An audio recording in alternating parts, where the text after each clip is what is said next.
Hi everyone, welcome back to our channel. मेरे पूरे cook spot family, आप सभी स्वस्थ रहो, सुरक्षित रहो और खूब खुश रहो। हर दिन की तरह आज भी यही मेरी अभिलाषा है। आज मैं क्या बनाऊंगी? आज मैं बहुत सिंपल लेकिन बहुत ज़्यादा टेस्टी वाली थाली बनाऊंगी, लंच थाली। आप कहीं भी घूम फिर के आओ, अपने घर का खाना सबको याद आता है ना, तो आज घर का खाना टेस्टी वही बनाने वाली हूँ। चलो शुरू करेंगे। सबसे पहले दाल बना लेते हैं। जब तक दाल पकती रहेगी फिर सब्जी की तैयारी कर लेंगी, क्योंकि लंच बनाना है और जल्दी से बनाना है, तो एक के बाद एक काम साथ में होते रहें तो बढ़िया है। यहाँ पर मैंने कुकर में लिया है तूर दाल 1/4 कप, और 1 टेबल स्पून डाली है मसूर की दाल, 1 टेबल स्पून डाली है मूंग की दाल, बिना छिलके वाली मूंग, बिना छिलके वाली मसूर और तूर दाल धो करके। अब इसमें हम डालेंगे एक बड़े साइज़ का टमाटर, जिसके मैंने 4 पीसेस कर लिए हैं, और इनको हम ऐसे रखेंगे पलट करके, ताकि जब ये बॉईल हो जाए दाल के साथ तो हम इनकी स्किन ना बहुत आसानी से निकाल सकते हैं। 2 हरी मिर्ची भी काट के डाल दी है, नमक स्वाद के अनुसार, आधा चम्मच हल्दी पाउडर और 1 छोटा चम्मच मेथी दाना, और इसके साथ डाला है पानी। और कुकर बंद, 2-3 विसिल आएगी तो गैस बंद कर देंगे। पूरी स्टीम निकलने के बाद हम कुकर खोलेंगे। यहाँ पर कुकर में लिया है 1 कप चावल, धुल करके साफ़ पानी डालकर हल्दी और नमक के साथ ही सब तैयारी करके इसको भी ढक करके रख दिया है गैस पर। तो दाल और चावल की तैयारी हुई, और इसके बाद अब हम सब्जी की तैयारी करेंगे। अभी 2 दिन पहले आई थी सब्जियां, तब मैंने धो के रखी थी भिंडी, तोरई और गोभी का फूल। तो पहले दिन बन गई थी फूल गोभी, दूसरे दिन बन गई तोरई, अब आज है भिंडी की बारी। तो भिंडी का ना धुली हुई रखी हुई थी, अभी बस मैंने फ्रिज से निकाली है, और ऊपर और नीचे का ज़रा ज़रा सा हिस्सा हटा करके बाकी की पूरी भिंडी को बहुत छोटा छोटा सा कट किया है।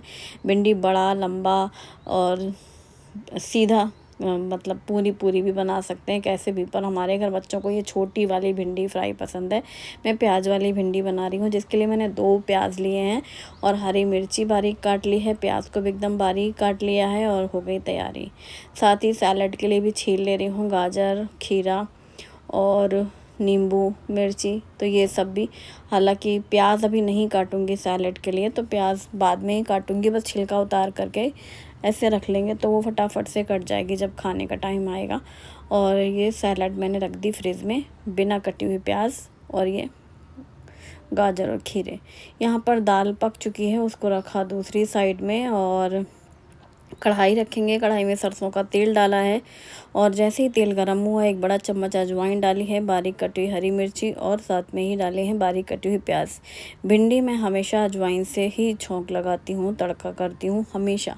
कुछ ऐसे जैसे भिंडी केवल इसके लिए अजवाइन का, अरबी की भी सब्ज़ी भी हम अजवाइन से ही छौंकते हैं। अभी कटी हुई भिंडी डाल करके उसको भी अच्छे से मिक्स कर दिया, और जो प्याज अभी बहुत ज़्यादा लाल नहीं हुई थी, लेकिन वो भिंडी के साथ में और भी फ्राई हो जाती है। पहले कुछ मिनट स्टार्टिंग में ढक करके भिंडी पका लेती हूँ मैं, और फिर बाद में फिर जैसे ही इसका लिड हटा लिया ना, फिर खुला ही भिंडी भूनते हैं। बस एक बार कुछ मिनट के लिए ढका था, वैसे ज़्यादा देर ढकने से फिर वो स्टिकी हो जाती है। बस ऐसे ही अब इसको फैला दिया कढ़ाई पे, वैसे खुला ही इसको भूनना है। लास्ट में डाला है धनिया पाउडर, मिर्ची पाउडर, नमक, हल्दी हमने पहले ही डाली थी, और बस सूखे मसालों में सिर्फ यही डालती हूँ मैं, कोई गरम मसाला वगैरह नहीं डलता है। और नमक लास्ट में डालते हैं, जिससे ये बिल्कुल भी स्टिकी ना रहे और फ्राई से भिंडी रहे। तो उसको थोड़ी देर खुला ही ऐसे भूनो ना, तो भिंडी अपने आप एकदम फ्राई हो जाती है। लास्ट में डाला है कटा हुआ धनिया पत्ता, और इसे डाल करके भी मिक्स कर देंगे। ये भिंडी की सब्ज़ी हमारे दोनों ही बच्चों को बहुत पसंद है। नाश्ते में बने तो गरम पराठे चाहिए, टिफ़िन में चाहिए तो रोटी चाहिए, और घर में दाल राइस के साथ।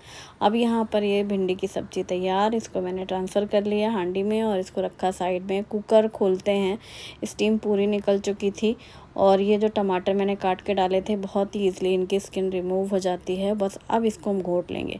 दाल में जो मैंने मेथी का दाना डाला था, अगर आपने कभी नहीं डाला है तो ज़रूर डाल कर देखिएगा, पूरी घुट जाती है मेथी और बहुत अच्छी रहती है, बच्चों को खिलाने के लिए सबसे अच्छा तरीका है।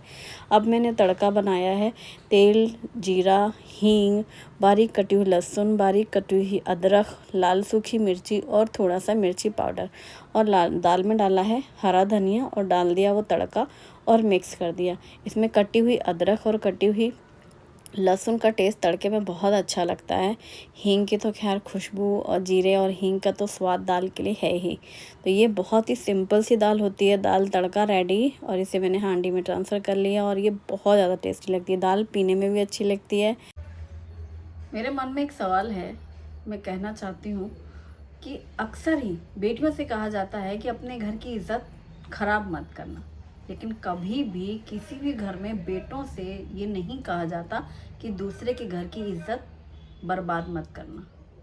अगर बेटियों को जितना सिखाया जाता है, समझाया जाता है इज्जत इज्जत, इतनी ही इज्जत का वास्ता दिया जाए बेटों को, तो तमाम जिंदगियां सुधर सकती हैं। मुझे लगता है कि अब जो है ना, जिनके घर में बेटे पैदा हुए या होंगे उनकी जिम्मेदारी ज़्यादा है, क्योंकि बेटियों को तो आप 10 बार सिखाते समझाते रहते हैं और बेटों को आप एक बार भी नहीं समझाते सिखाते, उसका दुष्परिणाम हम लोग देख रहे हैं समाज में चारों तरफ। भाई जो भी कुछ अच्छाई या बुराई हो रही है समाज में, समाज हम लोगों से है, हमारे ही आसपास के लोगों से है, हम लोगों से ही यूँ कह लो भाई। तो पहल अपने परिवार से होनी चाहिए। मुझे लगता है कि जिनके घर में बेटे पैदा हो रहे हैं उनकी जिम्मेदारी अब ज़्यादा है कि उनको अच्छे संस्कार देना, समाज के लिए भी और अपने परिवार के लिए भी। क्योंकि देखो, एक बच्चा अगर देखा जाए तो एक बेटा बहुत नाम रोशन करता है, कुछ अच्छा काम करता है, तो कितना आप गर्व करते हो, वो फलाने का लड़का डॉक्टर बन गया, ढिमाके का लड़का इंजीनियर बन गया। और फिर आप जब बाहर निकलते हो तो 4 लोग आपसे पूछते हैं, आपका सर ऐसे यूँ यूँ यूँ होता है गदगद, और जो नहीं पूछता तो आप बताने पे आतुर हुए रहते हो, भाई वो अधिकारी है हमारा लड़का, कितनी खुशी से बताते हो। 10वीं पीढ़ी सुधर जाती हैं, एक लड़का लायक बन गया। और जो एक लड़के ने बुरा कुछ काम किया तो उसकी भी तो भाई तुम्हें ही शानशारी लेनी पड़ेगी, उसकी भी तो जवाबदारी तुम्हें लेनी पड़ेगी। मतलब अच्छा काम किया तो तुम बिल्कुल ऐसे शान से सर उठा के चलोगे, तो क्योंकि वो तुम्हारा बेटा है, बराबर ना। और हमारा वो बेटा, वो उसमें अधिकारी है, वो उसमें अधिकारी है, वो ये कलेक्टर है, फलेक्टर है, जो भी है। भैया जब कोई करे काम किए हैं तो कहो या ना कहो, मानो या ना मानो, भाई तुमको तो उसका एक हिस्सा और हक और पूरी जिम्मेदारी जवाबदारी तो तुम्हारी है। तुमने अच्छे लड़का अच्छा बन गया, सब आपकी परवरिश है, सब माँ बाप की पूजा पाठ का फल है। अच्छा लड़का अच्छा बन गया तो सब माँ बाप की पूजा पाठ का फल है, सब उनके कर्मों का फल है, जो आपको आज ये सुख देखने को मिल रहा है। तो फिर अगर किसी लड़के ने किसी का, एक लड़की का जीवन बर्बाद करना मतलब पता है, उसके पूरे परिवार की बर्बादी है। एक लड़की से जुड़े माँ बाप, उसके जुड़े भाई बहन, उससे जुड़ा परिवार, उस लड़की का पूरा जीवन, सब कुछ है ना, तमाम जिंदगियों की बर्बादी, तबाही, जीते जी मर जाने का क्या कहते हैं श्राप किसे मिलेगा भाई वो तो आपका अनमोल रतन है, तो इसलिए जवाबदारी आपकी ही है। अच्छा एक बात ये भी है, बहुत सारे लोग कहेंगे भाई हमारे हाथ तो ऐसा नहीं हुआ, हमारे लड़के तो ऐसा नहीं करते। यार मुझे तो ऐसा लगता है कि 4-6 तो खुलते हैं जो हम लोग सुन लेते हैं, इतना हो अल्लाह मचता है, महीने भर चलता है, क्योंकि वो सामने आते हैं केसेस। न जाने ऐसे कितने केसेस होते हैं जो कभी सामने आते ही नहीं हैं, पता ही नहीं चलता किसी को। इसीलिए आंख बंद करके, मतलब अपने दिल पे हाथ रख के ये सोचो कि हमारे घर लड़का पैदा हुआ, अब हमारी जिम्मेदारी आज से शुरू होती है कि इसके हाथों कोई ऐसा अनर्थ ना हो जिसे हमें पीढ़ी दर पीढ़ी भोगना पड़े। तो ये मुझे ऐसा लगता है और यही मेरा मैसेज है सबसे। और कौन इस बात से अग्री करता है वो मुझे ज़रूर बताना, और कौन डिसअग्री करता है वो भी बताना।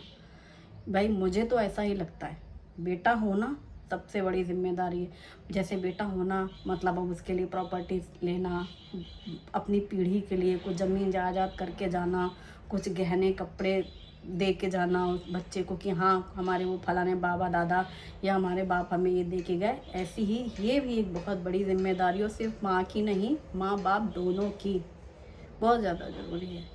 मतलब मैं तो ऐसे ही सोचती हूँ, बाकी आपका क्या कहना ज़रूर बताना। और अगर आप मेरी बात से अग्री करते हो तो प्लीज़ ये वीडियो ज़्यादा से ज़्यादा लोगों को शेयर करें, वीडियो को लाइक करें, है ना। जिससे क्या होगा ना कि ज़्यादातर लोगों को ये बात उनके पास तक पहुंचेगी। कई बार होता है कि हर कोई सब कुछ जानता है, पर सुन के दिमाग सोचने पे मजबूर हो जाता है, इसलिए ज़रूरी है ये बात कहना। दाल चावल सब्जी बन चुकी है, अब है रोटी की तैयारी। तो मैं आटा लगा रही हूँ। यहाँ पर मैंने आटा लिया है पॉट में, और ये है अगारो का स्टैंड मिक्सर, इसमें लगाया 2 हुक और पॉट को लगाया, इसमें अटैच कर लिया, लॉक कर लिया। अब इसमें हम डालेंगे पानी, बस थोड़ा सा नमक ही डाला था मैंने आटे में, और थोड़ा थोड़ा पानी डालते हुए आटा तैयार कर लेंगे।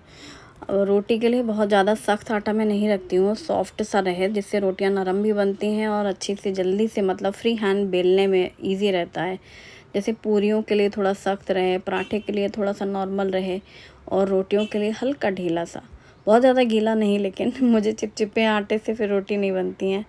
और बस ये आटा तैयार हो गया है। आप चाहो तो इसमें 1 चम्मच तेल या घी कुछ भी अप्लाई कर सकते हो, जिससे आटा सूखता भी नहीं है, लेकिन मैं तो हमेशा एक डब्बे में रखती हूँ, जिससे ना तो सूखता है और आटा जैसा है वैसा एकदम सॉफ्ट सा रहता है। बस इसे ढक करके साइड में रख देंगे। जब रोटी बनानी है बस फटाफट से बॉल्स बनाई, रोटी तैयार शुरू करें। और रोटियों के लिए मैं पहले से ही बॉल्स बना लेती हूँ, ताकि फटाफट से उठाओ एक एक बॉल और बेलना शुरू करो, और चकले पे जितनी पतली हो सके, भले ही वो रोटी बड़ी हो जाए बेलने पे, पर मुझे ना आदत है पतली रोटी बेलने की, तो मैं वो बेलती रहती हूँ, बेलन चलता रहता है मेरा, खिंचती रहती रोटी, जितना उतना बेल लिया। और बस तवे को जब रोटी डाली तब आँच धीमी कर ली, और जब डल गई तवे पे तब थोड़ी देर के लिए तेज़ कर ली। तो पूरे टाइम वो धीमा तेज़ चलता रहता है। अब जब गैस पे रोटी डालनी होती है तो फिर मैं आँच तेज़ कर लेती हूँ। कई बार व्यूअर्स कहते हैं कि फुल रोटी का डिटेल बताएं, तो मुझे समझ में आता है मतलब कैसे उसको एक्सप्लेन करूँ मैं। और पापड़ भून करके जैसे ही गरम गरम में था ना, उसको ऐसे रोल कर दो, तो फिर ये रोल हो जाता है, तो थाली में प्लेटिंग करने में अच्छा लगता है, वरना वो बड़ा सा कैसे फोल्ड करके या टूट जाता है। फिर गरम गरम दाल के ऊपर घी डालो, और भिंडी की सब्ज़ी थाली लगा रही हूँ मैं। तो दाल तड़का है, भिंडी की सब्ज़ी है, और मुझे लगता है कहीं भी चले जाओ, कितना भी अच्छा खाना खा लो, घर का खाना सबको याद आता है। हर बच्चे का फेवरेट खाना होता है घर का खाना। और बस गर्मा गर्म चावल वो भी निकाल लिए, और थाली तैयार है। पता है, गरम चावल के ऊपर कभी आप पोड़ी मसाला या गन पाउडर डालो जम के, 2-3 बड़े चम्मच भर के पूरा, और इसके ऊपर से डालो 2 चम्मच घी, लेकिन शर्त ये है चावल एकदम गरम हो जब कुकर खुले। यार ये इतना टेस्टी लगता है ना, बहुत ज़्यादा टेस्टी लगता है, मतलब उंगली ऐसे चाटते रह जाओ, हाथों से खाने में मज़ा आता है। गरम चावल, घी और पोड़ी मसाले की रेसिपी मैं डिस्क्रिप्शन में दूंगी, आप चेक कर लेना, बना के रखना, और एक बार खाओगे तो आप इसके फ़ैन हो जाने वाले हो। वीडियो पसंद आए तो लाइक ज़रूर करें। Thanks for watching.